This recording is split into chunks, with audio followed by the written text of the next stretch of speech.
Okay, it's 11 o'clock, and in respect of everybody's time, we'll get going.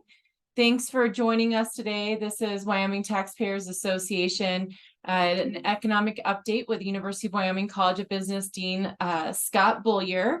I have the pleasure of serving on Dean Beaulier's College of Business Advisory Board, and we just recruited him in this last year from North Dakota. And I have been nothing but impressed by him. I think that you guys will thoroughly enjoy his presentation today on just the state of the economy and his perspective of coming from North Dakota as it relates to Wyoming, very similar economies, and just hearing a regional perspective of it. You can see his bio in the email we sent out, so we are not going to read that, but without further ado, I'll let Dean take it away. Well, thanks a lot, Ashley. I really appreciate the chance to visit with everyone this morning, and great to be celebrating my first June 1st in the great state of Wyoming. So we've loved it here, moved here last summer, as you mentioned, from Fargo, North Dakota.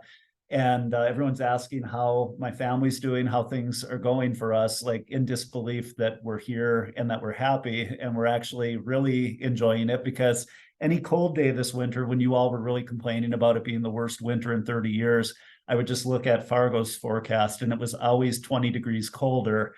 So I am happy as can be to be here, and delighted to serve the University of Wyoming and the College of Business. Ashley, I really appreciate you giving me this opportunity to talk to your group because I don't get to spend time digging into data very often anymore. I'm leading a really great group of faculty and staff, a college with 1,300 students, and that causes me to drift away from, things like economic indicators and what's happening. I'm new to the state of Wyoming, so I don't know all the complexities and nuances of the Wyoming economy. But this gave me an excuse to dig in to all of that a little bit. And I thank you for that, because I just don't get to nerd out very often anymore. So thank you. I am going to make sure I can share a few slides. I have about 15, somewhere between 15 and 20 slides. We're going to go through them really quickly, though, and I'm happy to take some questions from those of you who are here. If you want to save your questions for the end, that's probably easiest. But if I see a raised hand, you can interrupt along the way too. So we'll dig in and start with just a little bit of history, recent history on what's been happening in the U.S. economy overall, because understanding the current state of things is difficult unless you pull back and look at where we have been in the last few years. So I start most talks with a slide like this to just help everyone remember that economists are really horrible at forecasting. So this is the great Yogi Berra, sage philosopher, one of the best philosophers in American history. And he reminds us all that it's tough to make predictions, especially about the future. So any predictions I make about where the economy is headed are probably going to be wrong because I'm an economist and we are worse than weather forecasters at telling you where things are headed. I will say that my last talk to the Chamber of Commerce of North Dakota, actually back in it was the spring of 22, I got my forecast almost exactly right, and that just never happened. So every now and then a broken clock strikes 12. And I got that one right and was really pumped. But now I'm back to just hedging my bets, because I've been a little bit wrong on some of the things since then, and probably will be on this. Economists are notoriously bad at forecasting. Back in the last Great Recession of 2008, we predicted that if stimulus, you all might remember this, there was a lot of federal stimulus discussion. There was a $700 billion bailout. Prior to COVID, that was a whole bunch of money. It actually sparked the Tea Party movement, like people in disbelief that that much money needed to be thrown at the economy all at once. And there were forecasters at the time saying, if we pass the stimulus, unemployment will peak at 5% and then go back down. If we don't, it'll peak at like 5.5% and then go back down. In fact, we passed the stimulus and unemployment went all the way up to like 9%. So economists are just really bad at making any kind of projections. but I will try to be better than that today. So just a bit of a refresh on 2020 and what a strange period that was for us all. These are charts of America's recession since World War II. And what you're seeing there is basically the length, the depth of job loss, the depth of unemployment, and then how long it took for us to return to baseline employment after the drop. You look at that red line, that's the 2020 employment recession. Nothing like it. You all were probably locked at home hearing the same stories that I was of, this is the new Great Depression. This is the worst since the Great Depression. In fact, it was pretty horrible, but it was extremely short-lived thanks to policy response and thanks to basically a reopening of America that happened, some might say way too prematurely, but others would say, well, we were killing the economy, so we needed to do something anyway.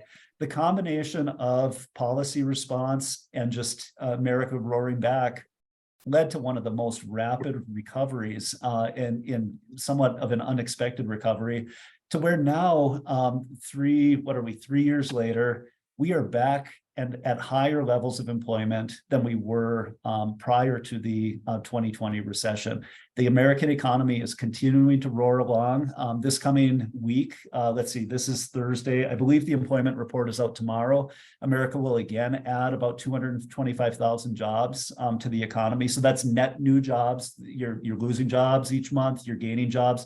On net, there'll be about 225,000 new Americans hired into the economy. The unemployment rate will be somewhere around 3.5% nationally, which as a student 25 years ago, I was taught that anything lower than 5% is theoretically like possible, but unlikely. And we've been hanging at 3.5% for years and years now in terms of unemployment. So the economy is strong. The American economy recovered from this recession in full now, essentially, and is doing quite well. And that's, in fact, part of our problem when we get into some of the discussion to come. So looking at COVID again and trying to understand what a strange moment that was for us all. I'm going to move this around here. These are the fiscal spendings. You all understand, I think, that there's 2 types of stimulus that can be offered in an economy. There's everything the Federal Reserve does, which is monetary stimulus, and they've been doing a lot, and we'll get to those slides in a minute. And then there's fiscal stimulus. The United States is in red. They're highlighted in red. They joined the rest of the world in taking a bazooka to COVID. We passed a whole series of programs that you probably can't remember, but you may have benefited from. There were PPP programs for any business. There were stimulus checks that were handed out based on number of kids that you had and amount of income you had in your household. My mother, who's extremely comfortable, I mean, not extremely, she's doing fine. She lives on a lake. She wakes up each day. She's retired. She has a cup of coffee and says, this is a pretty nice retirement. She got several rounds of stimulus that just showed up in her bank account. And she would call me and she's like, I have this weird deposit from the IRS and it's $1,700 and I don't understand where it came from. And it's like, Mom, you just benefited from COVID response. Enjoy it. And there were a lot of people like that around the country who were provided various rounds of stimulus to just make sure that we were bridging that gap where people were locked at home and quite concerned. In the big scheme of things, the United States was quite aggressive in its fiscal spending. If you believe China's number, they only added 1% during the COVID period. Again, these numbers are as good as the data or as good as the people reporting the data. So some of them you might say, I don't know about that. But the US really went all in on its COVID response. And what you get from that, of course, on the other end is inflation that has lingered and continues to linger here and elsewhere. So these are some of the inflation rates. Again, if you trust Russia's number, good for you. I'm not sure that Russia is at 2.3% inflation, but using similar statistics for everyone, this is where we're at today. The United States has come down off of about 8% inflation. but it is darn tough. The Federal Reserve is finding in getting this rate back down to the level they find acceptable, which is 2%. The goal is 2%. They've been extremely vocal, but that's where they would like the US economy to be. We are still, depending on which indicator you use, somewhere between 4.5% and 5% for inflation rate in the United States. If you want to feel better, if you want to do what I do with winter and say I look at Fargo to get through winter in Laramie, if you need to feel good about US inflation at 5%, just tell yourself better than Germany and better than Britain, okay? And maybe you'll feel a little better about that 5% inflation we're living with here. When you dig into inflation and look at some of the inflation we're seeing within the composite basket, that gets particularly interesting. I'm going to transition to that in just a minute. Before doing so, you have to understand that not only did we take the fiscal bazooka to COVID, which was 10.5% additional fiscal spending thanks to COVID, we also engaged in massive monetary expansion. And one of my favorite economists, one of the most prominent economists of the 20th century, a guy named Milton Friedman, was quite famous for saying inflation is always and everywhere a monetary phenomenon. So if you're trying to understand why are prices going up all over the place, there's a common cause, and it's the printing of money. If you helicopter drop twice as much money into the economy, prices are going to go up by about twice as much in the long run. And that was a key point that classical economists and Milton Friedman made throughout his career, Nobel laureate economist. And here you have an expansion of the Fed's balance sheet that has happened over time. So the Fed expanded its balance sheet a little bit back in the 2008 period. I cut this off before that because it's not even close to the expansion that we've seen since 2020. And what does expanding the balance sheet mean? It means the Fed is entering the market, they're printing money, they're buying bonds and buying other assets, not just bonds, but other assets off of banks' balance sheets to get money into the economy. And they've been doing this for several years now to just make sure that there's plenty of stimulus, plenty of liquidity in the economy. If you look at this chart, in the mid to 2022 period, the Fed was beginning to say, we think inflation is transitory. We think it's going to pass, but we are beginning to taper our expansions in the balance sheet. You'll see, however, that we're still at an extremely high historic level of Fed balance sheet activity with monetary expansion. An interesting little blip at the very right-hand end of these slides is the Fed has been tapering. They've been steadily drawing down their balance sheet. It's been quite slow in terms of how they're coming down, but it at least has been a decline. You see a little bit of a blip there where it's all of a sudden spiked right back up early in 2023. And that's our banking crisis in recent months, where there have been a number of major banks who have failed. I believe 3 or 4 now have failed in the last 8 weeks. And the Fed is saying, whoa, we're here as lender of last resort to save banks. Yes, we're trying to taper and reduce our balance sheet, but my goodness, we can't have banks failing. So they've basically undone a lot of their efforts at tapering in 8 weeks. So we're back up to a higher balance sheet, and now they've resumed tapering again.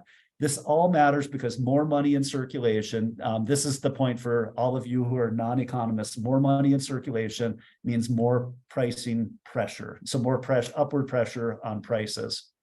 And some of the upward pressure has worked its way through, some has not, and is still just lingering. So a bit of good news for most of you who consume gasoline. I know that this is a mixed crowd. There's those who consume it, and then those who want gasoline prices as high as possible in Wyoming. We are down 20% in gasoline prices year over year. So that's a bit of relief for the consumer. Here at Wyoming, one of my predecessors said to me, your success will be 80% determined by the price of fuel in the economy. So natural gas and oil will determine your success as a dean, and it'll predict 75% of your success. So I guess I am happy for lower gasoline prices when I'm driving across the state, but our fortunes certainly are dependent on petro, and lower prices, I suppose, can mean some pretty tough things for the state. Food, this is still year over year. So if you're thinking about COVID, we came roaring back out of COVID. We have had multiple years now of food prices rising at more than 5%. In fact, some years it's been nearly 10%. So 7.7% year over year change is on top of a year last year, which was 10%, and on top of a year prior to that, which was 8%. So when you're looking at your grocery bill, I have a family of 4 kids, and I'm in disbelief at the amount that they eat, but then also just the prices that we're paying for some things. We got a bag of Ruffles potato chips from Walmart, and I don't look at prices. It's like, okay, we need Ruffles chips because they go with a lot of meals. And I made the mistake of looking the other day, and it was $7.99 for a family-sized bag of Ruffles chips. And this is Walmart. It's not like some like mom and pops that might be marking it up. $7.99 for Ruffles. I could have swore that those were like $2.99 just yesterday. So the new normal of higher prices is something that still, I think, is an adjustment for a lot of Americans, and myself included. Electricity prices up significantly.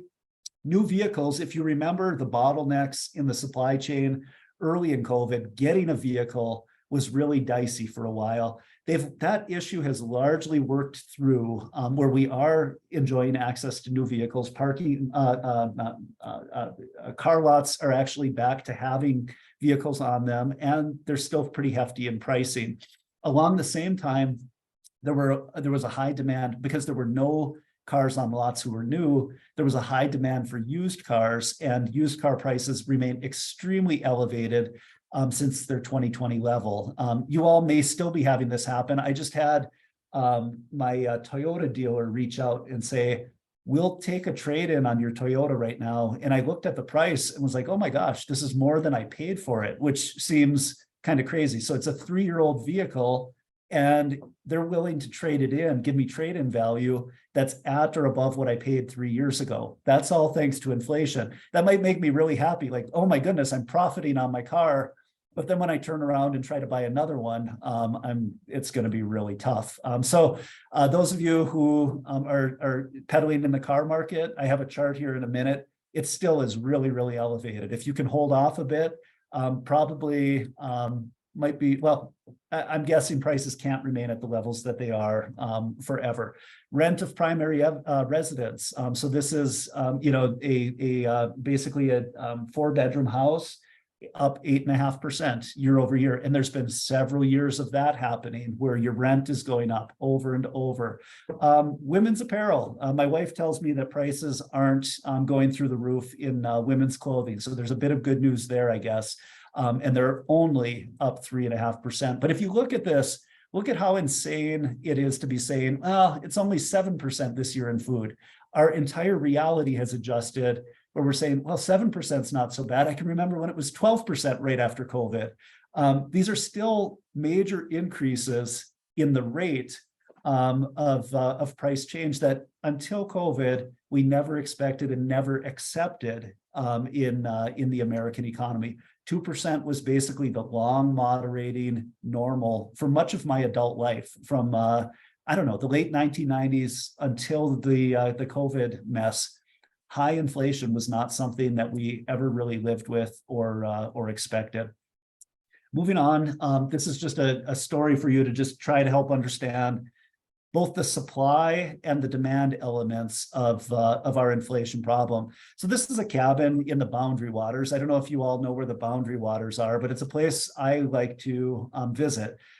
You can go up into northern Minnesota on the north shore of Lake Superior, and there's like an infinite number of lakes that only have canoeing access to them. There's no motorboating. You have to like carry your canoe, and it's like you're roughing it. Like there's mosquitoes everywhere. There's walleye everywhere. It's really, really beautiful and scenic. And most people tent up there, but I can't stand tenting anymore in life. It's just really hard on the body. So we go close to the Boundary Waters and stay in a cabin like this one. This cabin in the deepest, darkest period of COVID. And you all remember this. You might have been sanitizing your groceries. You might have been wearing masks. You were told like nothing was open. And it was the summer of 2020 when everyone felt that the only safe place to go was the woods. If you went to the woods, outdoor rec just took off in the summer of 2020. Scheels stores were like selling out of just about everything that was outdoor rec. That summer of 2020, it was really difficult to get places in wilderness because everyone wanted them. In the summer of 2020, for this place right here, I paid $200 a night for a week for my family and I to stay there. It was a fabulous week, $200 a night, seems really reasonable. Coming back, I was just looking at it in preparation for this talk. The same place, okay, so think about the summer of 2020. Crazy demand because people are being told just stay outside and stay in nature. Like don't go to cities. There were no concert. There were no athletic events. Everything was shut down in the summer of 2020. So we were told just go out and be outdoors. So everyone wanted this place. Okay. And there's a limited supply of it. This is the only one available. Everyone wanted it. High demand, very limited supply, $200. Come back to this summer of 2023. Same supply as the summer of 2020, it's the same place. And the price of it is $425 a night, okay? That is a doubling in just a few years. And this is a summer where the outdoor tourism craziness isn't anything quite like 2020. Like people will enjoy the outdoors, but it's not like the entire state of Minnesota being told, go hang out at the Boundary Waters and spend your time there. So the doubling of price is coming from something other than like go outdoors and be in nature, because that was higher in 2020. The reason prices are so high is we just have a lot more money circulating in the economy than we did just 3 years ago. And that's how you should understand inflation, is that something with like a fixed supply, like seats on a plane or this particular cabin, are much higher in price just thanks to the fact that there's a lot of liquidity, okay? Just a few other things to understand the really high price levels that we're seeing. Housing and home prices remain at historically really high levels. We've crossed over in real terms the 2008 peak in real value of housing. So we're higher than we were in that period. That has something to do with liquidity and a lot of access to money. Housing has been cooling recently, but in general, home prices are up substantially. I'm a nerd. I go for a walk every day with my kids, and one of my fun little tests that you all can try with like your partner or your kids or your spouse is just walk around and play the guessing game of a house in your neighborhood. What do you think that house price value is? And then go to Zillow and see what Zestimate says. And you probably will be surprised in the direction of, gosh, that's way more expensive than I thought it was, over and over. And if that's your experience, if we all did that and the experience was, wow, I'm being surprised in the direction of more expense, there's significant inflation floating around in the economy. A couple of others, median home price sales were extremely constant for a long period of time. They've gone through the roof. They are retreating a little bit. That's thanks to a 7% mortgage rate that we're seeing nationally right now. But these are at extremely elevated levels compared to where we were just in 2020. The mortgage rate is going to do quite a number on those elevated home prices, though. So we're now above 7% in the national mortgage rate. It's about 7.05 the last time I checked. That means that we are now at the largest gap ever between what you need to pay for a typical home compared to what you would rent it for. So there's a lot of ways that you can look at this, but if you look at the exact same house, and you can do this in neighborhoods where there's a person in a mortgage right next to the exact same cookie cutter house that is being rented, and you can look at what the renters are paying and what the person is paying on a mortgage in the house right next to it. It's $2,700 per month right now for the standard mortgage, and you could be paying in the house next to you $1,850 instead. This is the biggest gap that we've seen in the history of comparing the two, and that's an indication that one of those has to change. Either rent has to go up a lot, or mortgages have to come down, and it's probably going to be a little bit of a combination. But at a 7% rate on mortgages, it's pretty expensive when you look at just a standard cost of borrowing. One indicator I promised to provide to you is this is the used car picture, just to show you how elevated used car prices are right now. So this is from Manheim. They collect all kinds of data on used cars and the prices of used vehicles. So you might say, oh, finally, used vehicles are coming down a little bit. But look at where they were just a few years ago compared to now. They are at crazy elevated levels. And they, in fact, are making new vehicles relatively attractive to purchase. You know, there might be a lot of you on this call who are like, you walk off the lot with a new vehicle and you've lost 10,000 right off the value. Yes, but that expense on used vehicles is extremely high right now, and seems like it's kind of staying at that elevated level. So one other thing that we look at when trying to understand markets is what's happening on Wall Street and what's happening in financial markets. This is one of the most standard indicators of value, fair value in financial markets right now. And it remains at an extremely elevated level. It's come down some, but if you look at the very far right, we're at a price earnings ratio over a 10-year averaging out period of about 30. There have only been two other times where we've been at such an elevated level. Black Tuesday in the late 1920s, and then in the mid 1990s, heading into the late 90s, the tech bubble. We were at all the way up at 45 on this indicator. That moment, I was an undergraduate, and I can remember my college roommate day trading a whole bunch of .com stocks. When your roommate is day trading as a college student and they were day trading on student loans, it's an indication that markets are probably a little too elevated. Here in the last few years, think of some of the crazy indicators we've had suggesting that markets are probably a little elevated. SPACs emerged. There was a bubble the last couple of years with, oh goodness, the company that has absolutely no reason to be valued what it is. It's a video game, GameStop.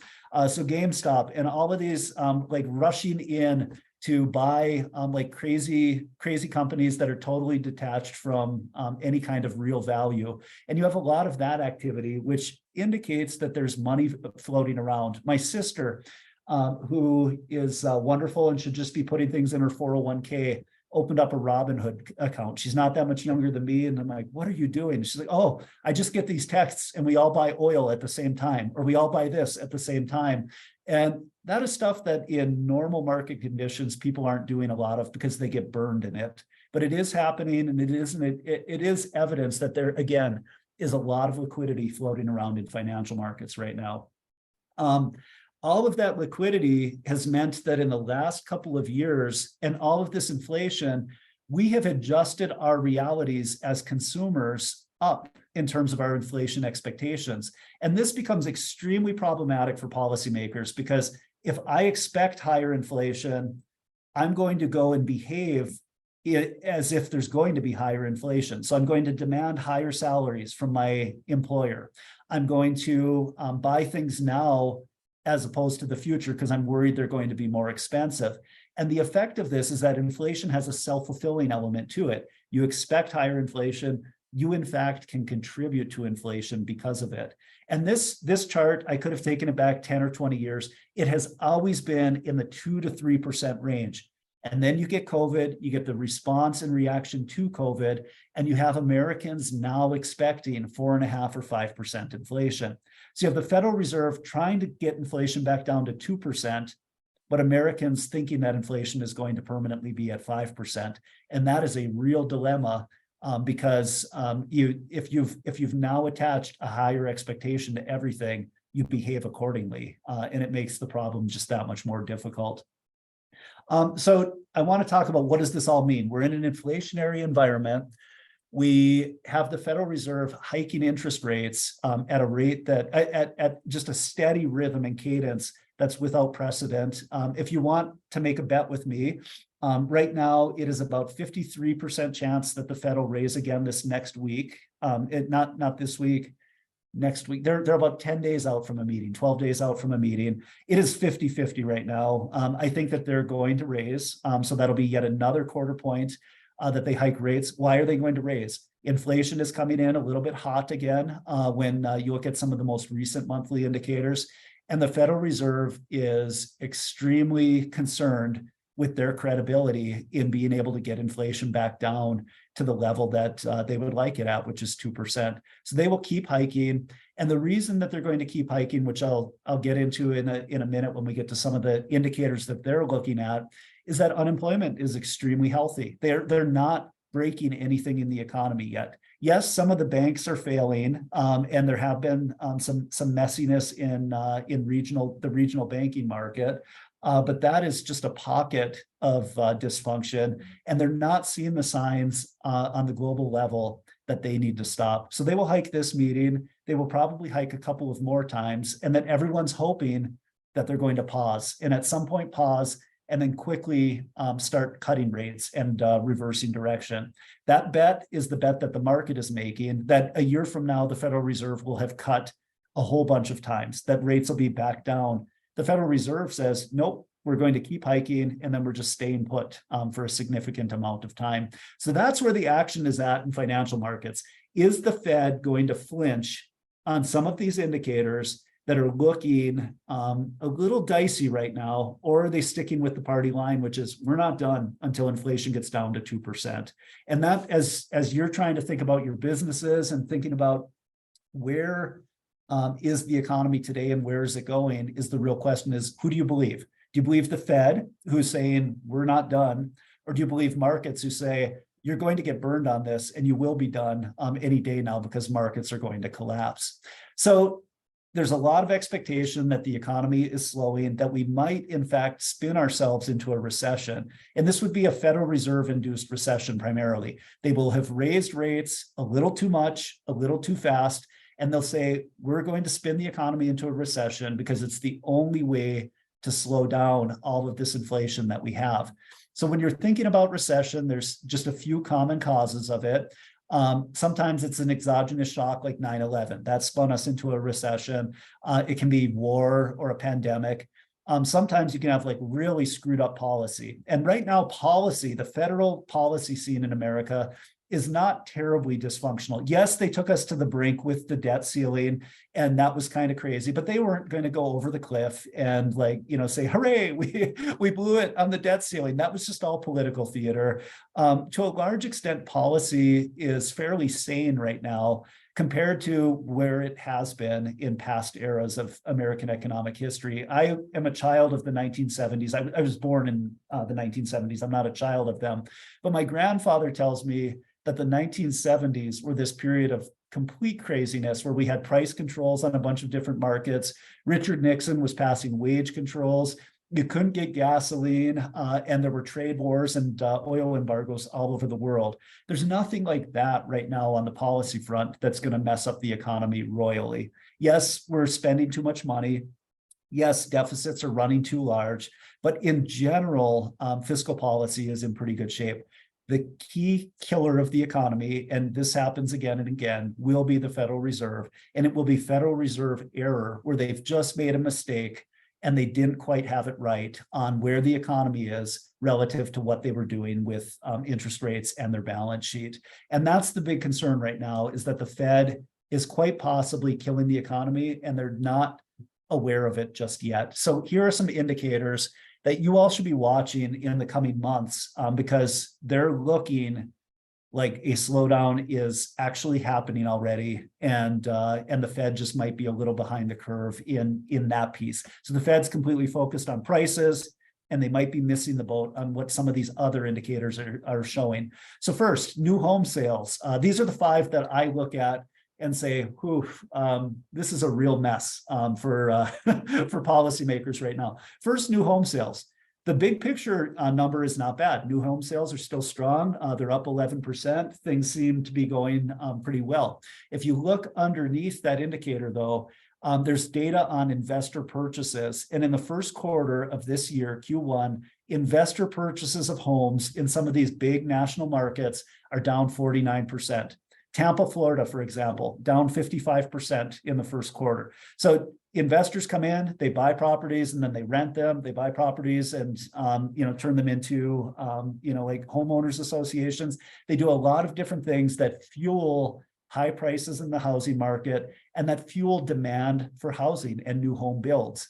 That market is tanking rapidly. And the reason is that investors, after taxes, after depreciation and everything, they're thinking right now that they might be able to get a 5% return on their investment. The mortgage rate on these things is 7%. So they're upside down on just about every investment and saying, we've got to shed these and get out from a lot of our purchases. So the fact that investor demand is softening so much is probably going to ripple into new home sales and activity. Standard indicator here is if new home sales drop by 20% or more, the economy is definitely in a recession. And the reason being that housing drives so much of overall economic activity. It's the new house itself, and then it's all the multiplier jobs that are involved in a new house. Oil has been behaving strangely since 2020. You all may remember when oil went negative for a few days. That was like really weird. Like, I'm going to pay you to take my barrels of oil in Oklahoma. Like, what a strange theoretical concept, but it happened and they stayed negative for a little while. Oil came roaring back, and a standard indicator of a recession is that if oil prices double in a year, there will be a recession that follows. The challenge is we don't know exactly when the recession will come. Oil did way more than double since 2020. Yes, it has come back a lot and it's down like around 70 a barrel now. Yes, it has come back, but it did more than double. And this generally correlates with a recession. We just haven't seen the recession yet. The yield curve, with anyone on this call who's in finance, probably understands this even better than me. It's as inverted as it has ever been, which means that yields, let me make sure I get this right. I always struggle with it. So normally, if you're borrowing for a long period of time, you should probably be paying a higher interest rate because there's more risk, there's more uncertainty, there's a greater chance of inflation. So if you're going to borrow for 30 years, you probably are going to pay a higher interest rate than if you're going to borrow and promise to repay in a year. Right now, it's just the opposite. So if you want to borrow money for 2 years, you're going to pay 8% or 5%. I'm not sure what the amount is, probably about 5%. If you want to borrow for 10 years, the US government can borrow for 10 years at 3.5%. When the yield curve is inverted, this is really, really funky and almost always correlates with a recession. And we've never had it this inverted in US history. So what it is saying is that something is going to go wrong.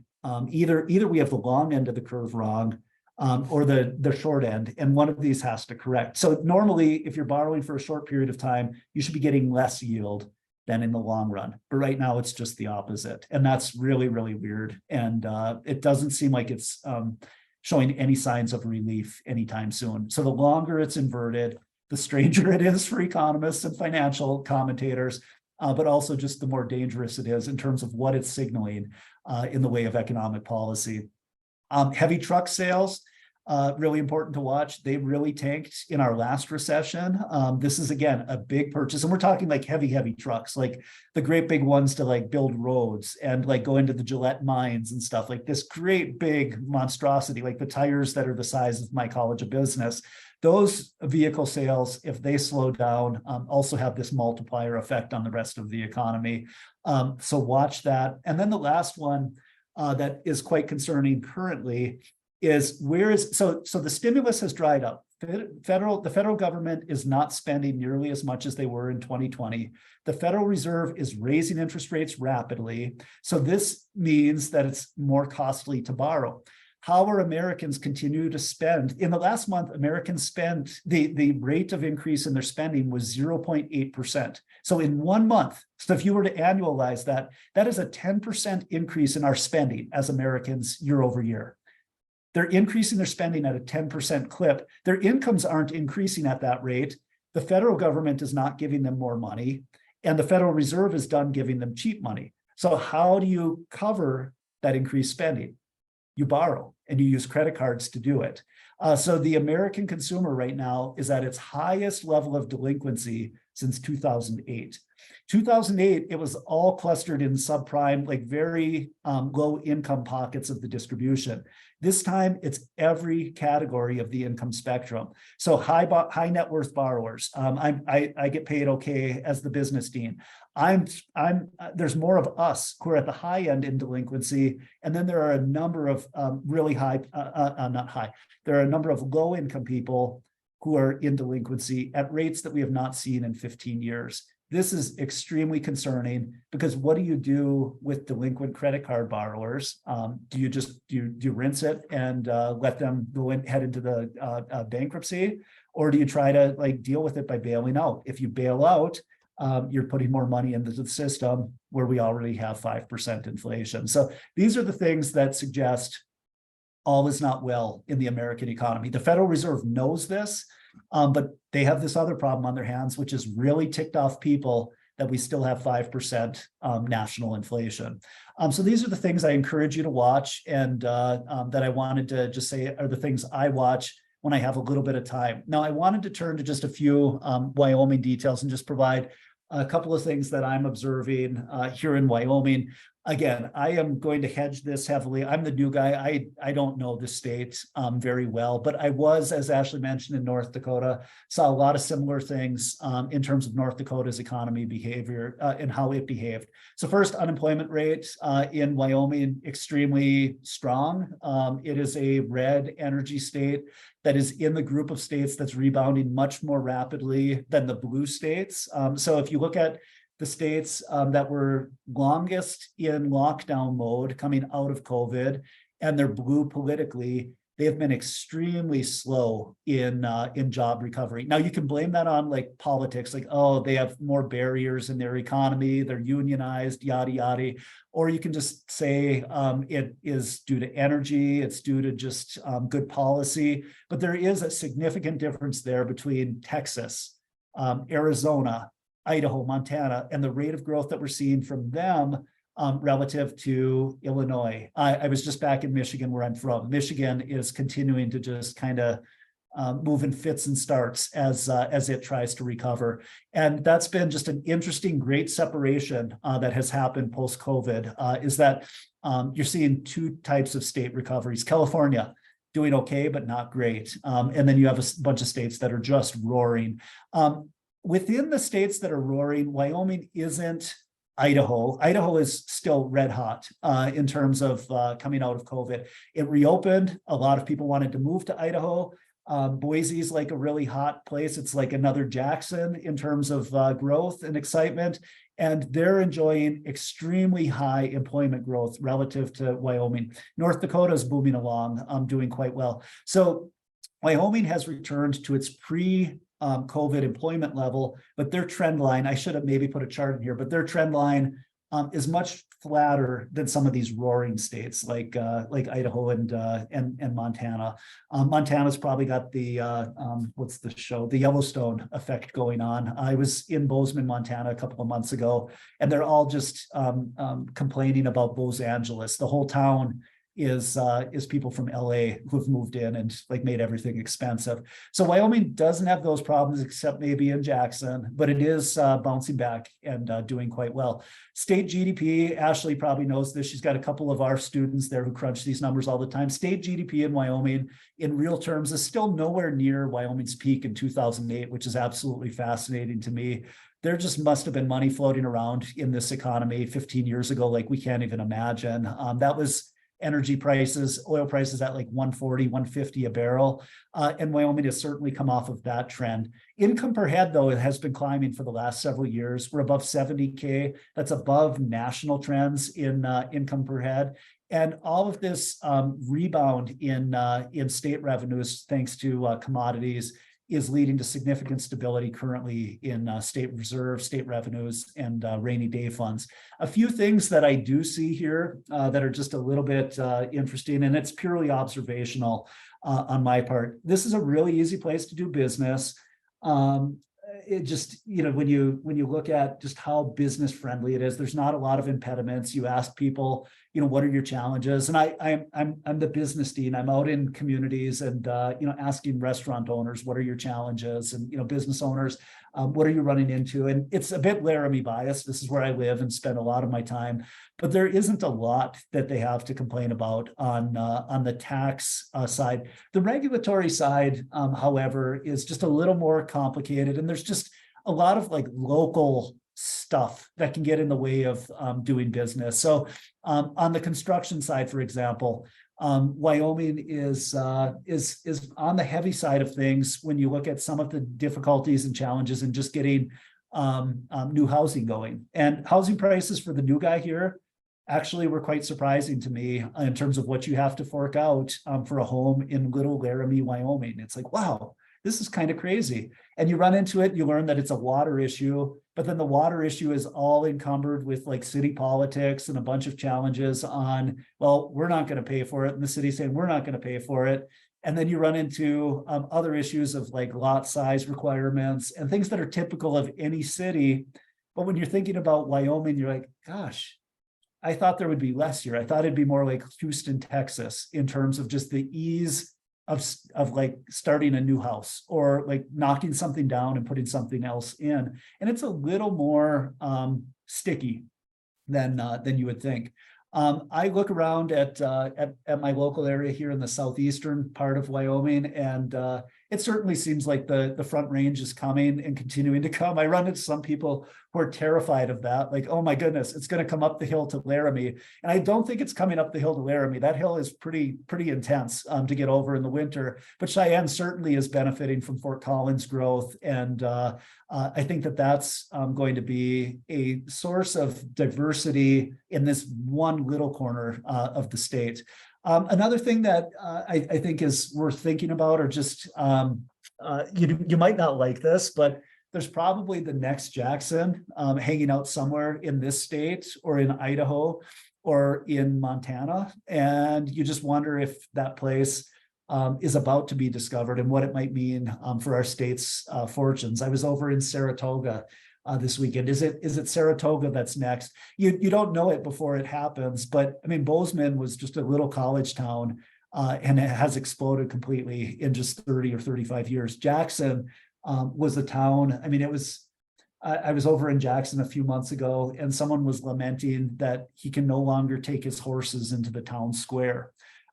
It wasn't so long ago that Jackson was like just a cowboy town, and there are probably places like this that are going to benefit from Jackson becoming impossible to live in terms of expense, Bozeman becoming just ridiculous and unaffordable, and there being an outlet or an alternative to it. Is it Laramie? I don't know, probably not.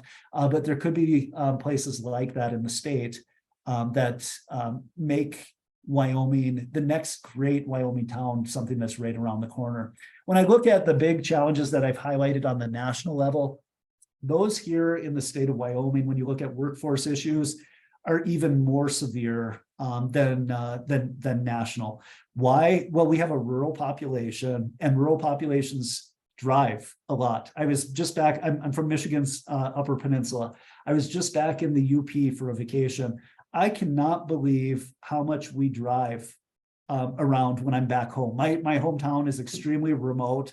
You have to drive to like get to anything for the kids. Like, oh, we're going to go for dinner. No problem. It's only 20 minutes away. And everything is driving. And you add up all of that driving in a rural state like ours, and it adds up to about $3,000 more in expense per year per person because of just the costs of gasoline and wear and tear on your vehicle. So rural communities like ours, and the entire state is rural, by the way, like you all are in Cheyenne, totally rural, all right? Like it's not like a metro area in like any meaningful sense, but getting away from Cheyenne and my little bubble in Laramie out into much of the rest of the state, it's even more rural. So that 3,000 number of this is the added cost of living in a rural state is probably even more severe for someone in Centennial. Okay, these are people who are buying liquefied gas in the winter to fill their propane tanks, extremely expensive, and not coming back down the way that costs in some cities are for their fuel and for their heating and for their food. You go out to Centennial and you need groceries. and your grocery options are extremely limited, and your hours of availability are as well. So you probably come into Laramie. Laramie doesn't have a lot of choices. So the prices that you're paying for things in a state like ours are extremely jacked up. And then along with that, we're a state where finding the talent to keep your employees available and to keep your employees working really, challenging to keep them. One of our major accounting firms is dealing with the remote work competition right now. So they are facing California firms who are saying, you know what, you can continue to work in Wyoming if you want to stay there, but we'll pay you $40,000 more, and you get to have Wyoming life, but you get to be an employee of our wonderful California firm. Who's not going to take that deal? I would love to be a dean, I don't know, somewhere who's paying me $1 million and I get to go hang out in the snowies every day and still continue to work from here. Sounds great. I think a lot of us would take that deal, but it's one that's extremely difficult for a state like ours to compete with and match and play the remote work game. So the workforce challenges, the inflation challenges here in Wyoming are severe. We hope that they will come down as the Fed just really is dialing in and dialing up the interest rate hikes. But in the short term, the pain that you might be feeling is quite understandable. Now, a lot of people say, yes, but you're benefiting from all those high energy prices and high commodity prices. Yeah, that's kind of true, but it's kind of not. If you talk to people in ag, for example, commodity prices in ag have gone up, but so have fertilizer prices, so has watering, so has everything that goes into producing a cow. So they don't feel like they're making a killing. They just feel like the cow is expensive, and so is the fertilizer, fuel, electricity, water, and I don't know, veterinary bill on the cow. So that's the state of things here in Wyoming as I see them is, yes, we are doing really well as a state in terms of job rebound, but inflation and workforce issues here are probably more pronounced than they are in some of the other states that are in recovery. Last slide, and then happy to take some questions. So the bottom line here, we're back to Yogi Berra. The future is not what it used to be. A few things that are takeaways. So just one real cheerful thing. I'm an economist. It's almost lunchtime. This must really make you all happy. If you're not getting a 6% per year raise, and if you haven't been getting those for the last 4 years, you're falling behind, okay? I say this in part because here at the university right now, everyone's really excited. There's a pay raise pool, and you wouldn't believe how much thought and haggling and just frustration and energy goes into something that is fundamentally about a 2% merit pool. So we have a 2% pool. Everyone's going to fight over it. And if you think about that 2%, it's like everyone's feeling really happy that they're getting 2%, but they don't understand that they're getting 2% because we've had 6 and 8% inflation. So folks are really pumped, but in real terms, like they are falling behind so much. And I think you all understand this, that everything has gotten more expensive and you're happy with what you can get, but you are falling behind each year that we have this really high inflation. And the Fed understands this. They understand that it's really hurting my mother, my retired mother, who's like sitting on CDs. She's like, oh, my CD is like yielding more. Okay. So mom, just when I was home last week, said, you wouldn't believe it. The yield on my 2-year CD right now is at 4%. I'm like, yes, mom, it's at 4% because inflation's at 6%. So you're losing. And she wanted to kick me and my kids out of the house after a week, because this is how economists talk is we talk in real terms, not in like, oh, isn't it nice? I got 4%. No, it's not nice. You're doing worse, mom. Sorry. So that's point one is you're falling behind if you're not keeping up with about that rate of inflation.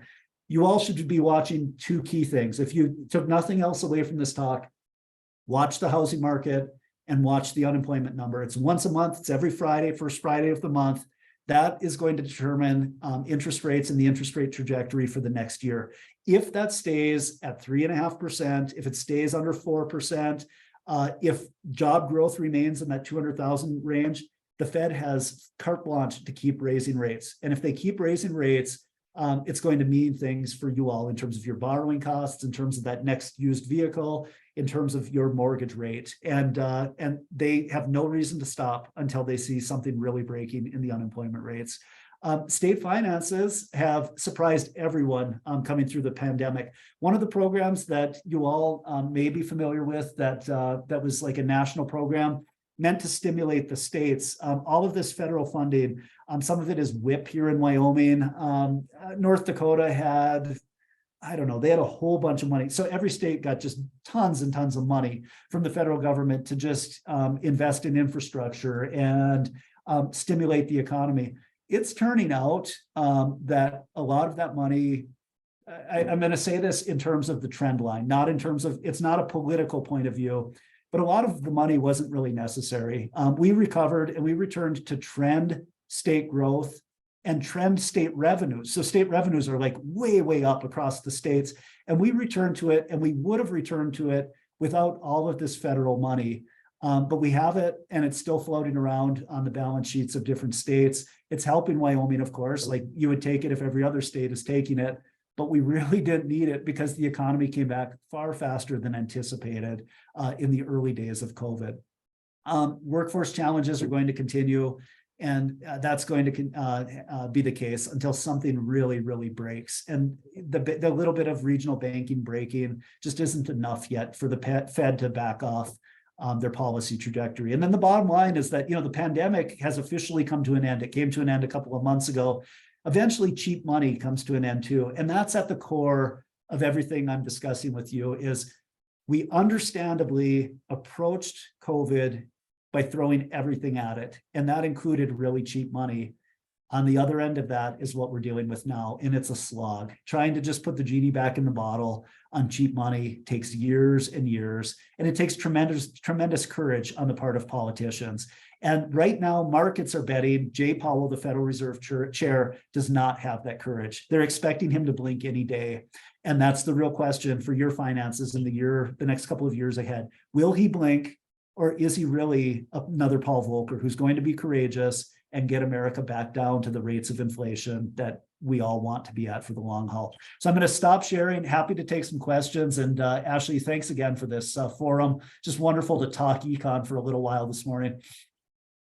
Well, thank you. That was extremely informative and actually very digestible. I felt like I could follow everything you put out there, minus Dr. Godby's formulas we were talking about earlier. I tracked what you're saying.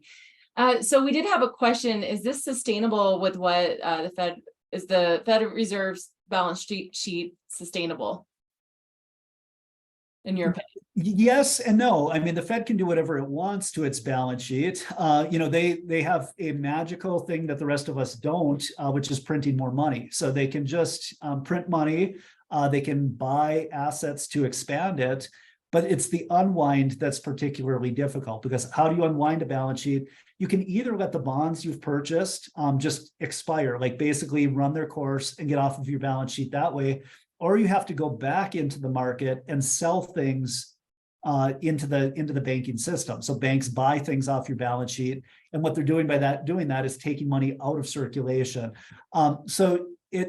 People think that it's at too high a level. The Fed feels that way too. In theory, it could stay there, but it just means a lot more inflationary pressure in our economy. Okay, and then if the Fed's, let's see, making sure I'm saying this right. If the Fed induces a recession, will the effects on Wyoming be worse than other states?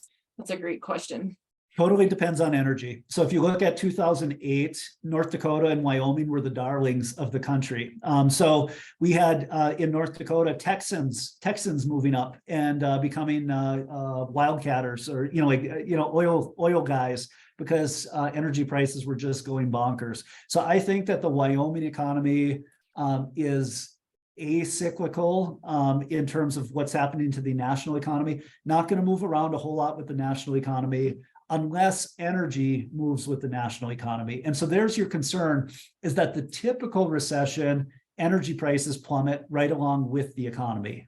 This happened during COVID. Everything was breaking. Unemployment was going through the, we were having really high unemployment. The GDP was declining, and oil tanked as well. So it really depends on that link between energy and the economy overall. If energy tanks with it, then Wyoming will go down for sure.